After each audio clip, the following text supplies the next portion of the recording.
രൂപയ്ക്ക് താഴെ 999 rupees ഒരു അടിപൊളി നെക്ക് ബാൻഡ്.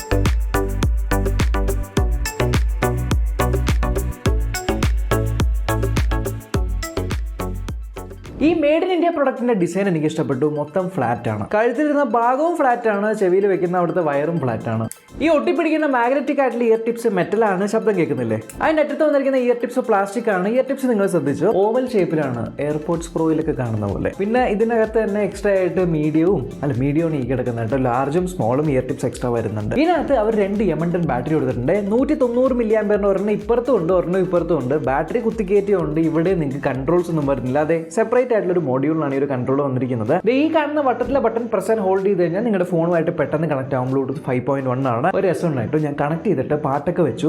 ഫുൾ വോളിയം ഫോണിൽ വെച്ചിട്ടും പാട്ടിന് അത്ര വോളിയം ഇല്ല. അപ്പൊ ഞാൻ കരുതി ഈ സാധനത്തിന് വോളിയം ഇത്രേ ഉള്ളൂ എന്ന്. പിന്നെയാണ് മനസ്സിലായത് ഇത് ഈ കാണുന്ന വോളിയം കൺട്രോൾ ഇല്ലേ, ഇത് ഡെഡിക്കേറ്റഡ് വോളിയം കൺട്രോൾ ആണ്. അതായത് നിങ്ങളുടെ ഫോണിലുള്ള വോളിയം അല്ല ഇത് കൺട്രോൾ ചെയ്യുന്നത്. ഇതിന് തന്നെ പ്രത്യേക ഒരു ആംപ്ലിഫയർ ഉണ്ട്. അപ്പൊ ഇതിനകത്ത് നമ്മൾ വോളിയം കൂട്ടുമ്പോൾ ഫോണിന്റെ വോളിയം അങ്ങനെ തന്നെ ഇരിക്കും, ഇതിന്റെ വോളിയം കൂടും. അപ്പൊ ഞാൻ പിന്നെയാണ് എനിക്ക് മനസ്സിലായി ഇതിന്റെ വോളിയം ഫുൾ ആക്കി വെച്ച് കഴിഞ്ഞ് പിന്നെ ഫോണിന്റെ വോളിയം കൂട്ടണമെന്ന്. നല്ലതാണ്, പക്ഷെ ഫോണിന്റെ വോളിയം ഡയറക്റ്റ് കൺട്രോൾ ചെയ്യാൻ പറ്റുന്നില്ല എന്നുള്ളത് ഒരു ലേശം പോരായ്മയാണ്. പക്ഷേ വീഡിയോയിൽ ഞാൻ പറഞ്ഞ ഒരു കാര്യത്തിൽ ചെറിയൊരു തിരുത്തുണ്ട്. ആ ഒരു വോളിയത്തിന്റെ കാര്യം പറഞ്ഞില്ലേ, എനിക്കൊന്നും സാംസങ് ഫോണുകളിൽ മാത്രമുള്ള ഒരു ബഗ്ഗാണ് കേട്ടോ. ഞാൻ ഐഫോണായിട്ട് കണക്ട് ചെയ്ത് നോക്കി, വോളിയം ബട്ടൺ പ്രസ് ചെയ്യുന്ന സമയത്ത് ഫോണിന്റെ വോളിയം കൂടുന്നു കുറയുന്നൊക്കെ ഉണ്ട്. സാംസങ്ങിന്റെ S22 പ്ലസിലും നോക്കിയായിരുന്നു, ഫ്ലിപ്പിലും നോക്കിയായിരുന്നു, A52s നോക്കിയായിരുന്നു. ഇതിലെല്ലാം വോളിയം കൂട്ടുമ്പോഴും കുറയ്ക്കുമ്പോഴും സെപ്പറേറ്റ് ആയിട്ട് ഞാൻ പറഞ്ഞ പോലെ ഒരു ആംപ്ലിഫയർ പോലെയൊക്കെയാണ് കേൾക്കുന്നത്. സോ സാംസങ് ഫോണുകളിലുള്ള ബഗ്ഗായിട്ടാണ് എനിക്ക് തോന്നിയത്. അല്ലാത്ത ഫോണുകളിൽ നോർമലി വോളിയം കൺട്രോൾ വർക്ക് ചെയ്യും. സാംസങ് ഫോണുകളിലാണ് ഈ 2 ടൈപ്പ് വോളിയം കൺട്രോൾ ആയിട്ട് വരുന്നത്. ആഡ് ചെയ്യണമെന്ന് തോന്നി. ഈ പ്ലസ് ബട്ടൺ നമ്മൾ പ്രസ് ആൻഡ് ഹോൾഡ് ചെയ്ത് കഴിഞ്ഞാൽ അടുത്ത ട്രാക്കിൽ പോകും. Minus button press and hold ചെയ്ത് കഴിഞ്ഞാൽ പ്രീവിയസ് ട്രാക്കിൽ പോകും. പിന്നെ ഈ പവർ ബട്ടൺ 1 സെക്കൻഡിലേക്ക് പിടിച്ച് അമർത്തി വിട്ട് കഴിഞ്ഞാൽ നമ്മുടെ ഗൂഗിൾ അസിസ്റ്റന്റ് അല്ലെങ്കിൽ സിറി ഒക്കെ ഓപ്പൺ ആയി വരും. ഈ സൈഡിൽ USB Type-C പോർട്ട് കൊടുത്തിട്ട് ചാർജ് ചെയ്യാൻ Type-C കേബിൾ പെട്ടിക്കകത്തിരിപ്പുണ്ട്. പുറകിൽ മിവിയുടെ ബ്രാൻഡും കണ്ടില്ല, അതിന്റെ ഇടയിലായിട്ട് മൈക്ക് ഇരിപ്പുണ്ട്. മെംസ് മൈക്ക് എന്ന് പറയുന്നു. മെംസ് മൈക്കിന്റെ ഗുണനിലവാരം ടെസ്റ്റാണ് ഈ നടന്നുകൊണ്ടിരിക്കുന്നത്. മിവിയുടെ കോളർ ഫ്ലാഷ് പ്രോയിൽ നിന്നും. ഞാനിപ്പോൾ നിൽക്കുന്ന മുറിയിൽ AC ഓൺ ആണ്, കാറ്റടിക്കുന്നുണ്ട്. അതിന്റെ ശബ്ദം നിങ്ങൾക്ക് കേൾക്കുന്നുണ്ടോ? എങ്ങനെയുണ്ട് എൻ്റെ മൈക്രോഫോണിന്റെ ക്വാളിറ്റി? സോ ഈ ഒരു ക്വാളിറ്റി ആയിരിക്കും കോൾ ചെയ്യുമ്പോൾ മീറ്റിംഗ് കൂടുമ്പോഴൊക്കെ നിങ്ങൾക്ക് വരുന്നത്. ENC തേങ്ങാക്കൊല്ലൊന്നും പറയുന്നില്ലെങ്കിലും കുഴപ്പമില്ല, അത്യാവശ്യം നല്ല മൈക്കാണ്. ഇനി സൗണ്ട് ക്വാളിറ്റിയുടെ കാര്യത്തിൽ 13 mm ഡ്രൈവറാണ്.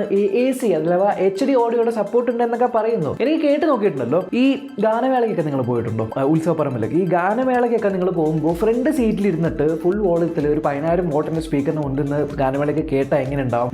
നല്ല രീതിയിൽ പാട്ട് ആസ്വദിക്കാൻ പറ്റും അല്ലെ? ഗാനമേളയിലെ പാട്ടൊക്കെ ആസ്വദിക്കാൻ പറ്റും. പക്ഷേ ലിറിക്സ് എന്താ എന്നോ അല്ലെങ്കിൽ ബേസ് എവിടെയാണ്, ട്രബിൾ എവിടെയാണ്, മിഡ്സ് എവിടെയാണ് എന്നുള്ള ഒരു സെപ്പറേഷൻ നമുക്ക് ഫീൽ ചെയ്യില്ല. പക്ഷെ മൊത്തത്തിൽ കേൾക്കുമ്പോൾ നല്ല രസമുണ്ട്, എന്നാൽ സെപ്പറേഷൻ ഫീൽ ഇല്ല. അത്തരത്തിലുള്ളൊരു ഓഡിയോ സിഗ്നേച്ചറാണ് ഇതിനുള്ളത്. പാട്ട് കേൾക്കുമ്പോൾ അടിപൊളി പാട്ടാണെന്ന് തോന്നും. പക്ഷേ ലിറിക്സ് ഒക്കെ ശ്രദ്ധിച്ച് കേൾക്കാൻ നോക്കുമ്പോൾ ആ ഒരു സെപ്പറേഷൻ ഇല്ല. 1000 രൂപയുടെ താഴെയുള്ള ഹെഡ്സെറ്റിൽ 2 കാര്യം എനിക്ക് ഇതിനകത്ത് ഇഷ്ടപ്പെട്ടുള്ളൂ. ഒന്ന് ബിൽഡ് ക്വാളിറ്റിയാണ്. ബിൽഡ് ക്വാളിറ്റി നല്ലതാണ്. മിവിയുടെ കോളർ ക്ലാസിക്കിന്റെ വീഡിയോ പണ്ടെങ്ങാണ്ട് 1 വർഷം മുന്നേ ഇട്ടാണ്. അതിന്റെ ബിൽഡ് ക്വാളിറ്റി ശോകമായിരുന്നു, ഇതേ പ്രൈസിലൊക്കെ ആയിരുന്നു. പക്ഷേ ഇത് ബിൽഡ് ക്വാളിറ്റി നല്ലതാണ്. രണ്ടാമത്തെ ഇതിന്റെ സ്റ്റാൻഡ് ബൈ കേട്ടോ, ഏകദേശം 250 മണിക്കൂറൊക്കെ കമ്പനി പറയുന്നുണ്ട്. എനിക്ക് മനസ്സിലായ ഒരു കാര്യം എന്ന് വെച്ചാൽ, നിങ്ങളിപ്പോൾ ഒരു അരമണിക്കൂറൊക്കെ ഇത് കുത്തിയിട്ടൊന്നും വിചാരിക്കും. അരമണിക്കൂർ അല്ലെങ്കിൽ ഒരു 3/4 മണിക്കൂർ കുത്തിയിട്ട് കഴിഞ്ഞാൽ ഒരു ദിവസം മുഴുവനും നിങ്ങൾക്ക് യൂസ് ചെയ്യാൻ പറ്റും. ഒരു ദിവസം മുഴുവൻ എന്ന് പറഞ്ഞാൽ കണ്ടിന്യൂസ് ആയിട്ട് 24 മണിക്കൂർ യൂസ് ചെയ്യാൻ പറ്റുന്ന അത്രയും വലിയൊരു ബാറ്ററി ഉണ്ട്. സോ നിങ്ങൾ മീറ്റിംഗ് കൂടാൻ വേണ്ടിയിട്ട് അല്ലെങ്കിൽ ഓൺലൈൻ ക്ലാസ് ഇപ്പോഴും നടക്കുന്നുണ്ടെങ്കിൽ അത് കൂടാൻ വേണ്ടിയിട്ട്, അല്ലെങ്കിൽ എനിക്ക് ചാർജ് ചെയ്യാൻ ഇഷ്ടമല്ല, പെട്ടെന്ന് ചാർജ് ചെയ്യണം എന്നൊക്കെ ഉണ്ടെങ്കിൽ ബാറ്ററി ബാക്കപ്പ് നിൽക്കുന്ന ഒരു സാധനമായിട്ടാണ് എനിക്കിത് തോന്നിയത്.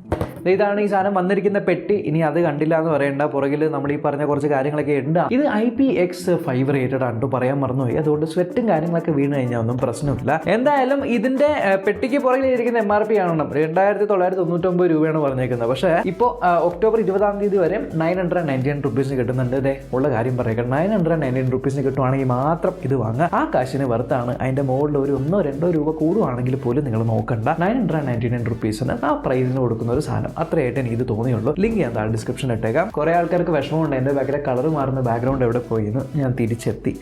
അടുത്ത വീഡിയോ കാണാം. ബൈ.